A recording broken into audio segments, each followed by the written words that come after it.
Vous n'allez pas croire ça. Des chasseurs de trésors ont acheté 4 entrepôts abandonnés à prix élevé et ont ainsi réalisé un gros bénéfice. Lorsque l'entrepôt numéro 1 a été ouvert, le chauve s'est intéressé aux pièces de réfrigérateur à l'intérieur. Et bien que Barry n'était pas intéressé, il était tout à fait prêt à surenchérir intentionnellement lors des enchères.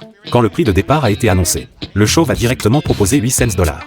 Ce prix a fait penser à Barry qu'il avait perdu la tête. Finalement, le chauve a facilement obtenu le droit d'achat pour 8 cents dollars. En arrivant à l'entrepôt numéro 2, une moto bleue a attiré l'intérêt de Barry, tandis que le chauve a trouvé cet entrepôt vraiment sans valeur. Lors des enchères, Barry a immédiatement montré une attitude déterminée, faisant rapidement monter le prix à 1800 dollars.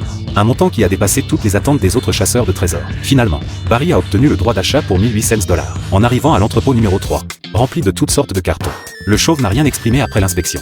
Mais Darrell a détecté un énorme profit, car rien que les jouets à l'entrée valaient déjà une petite fortune. Lors des enchères, le chauve a commencé à surenchérir intentionnellement, et Darrell n'est intervenu que lorsque le prix a atteint 800 dollars. Il a finalement obtenu les droits d'achat pour 850 dollars. Par la suite, Darrell a gagné en audace, et lors des enchères suivantes, il a dépensé 2150 dollars pour remporter 3 autres entrepôts. Une fois les enchères terminées, Barry a commencé sa chasse au trésor. D'abord, le tricycle bleu et les autres objets divers valaient déjà 800 dollars.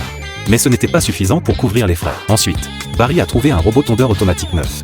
Mais sa valeur exacte était inconnue. Pendant ce temps, Darrell était également à la recherche de trésors. Les jouets du premier entrepôt pouvaient valoir 200 dollars. Et avec la batterie de tambour et la caméra, la valeur totale de l'entrepôt atteignait déjà 1500 dollars. Mais cela ne s'arrêta pas là. Il découvrit rapidement plusieurs têtes de mannequins, qui semblaient anciennes, mais dont la valeur exacte était inconnue. Darrell s'est ensuite dépêché de trier les 3 entrepôts restants. Le deuxième et le troisième avaient respectivement une valeur de 8000 dollars et 11 000 dollars.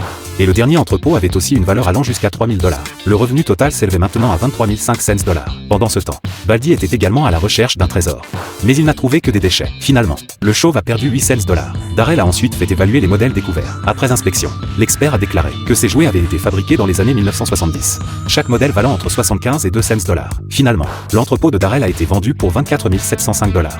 Soit un bénéfice de 21 705 dollars après déduction des coûts. Pendant ce temps, Barry a apporté son équipement pour le faire évaluer. Après inspection, l'expert a expliqué que le robot manquait de composants essentiels, le rendant inutilisable, et qu'il valait au plus 50 dollars actuellement. Cela a mis Barry en colère, qui a alors détruit la machine. Finalement, l'entrepôt de Barry a été vendu pour 850 dollars, soit une perte de 950 dollars après déduction des coûts. Ainsi, le roi de la chasse au trésor de cet épisode est le prospère Darrell.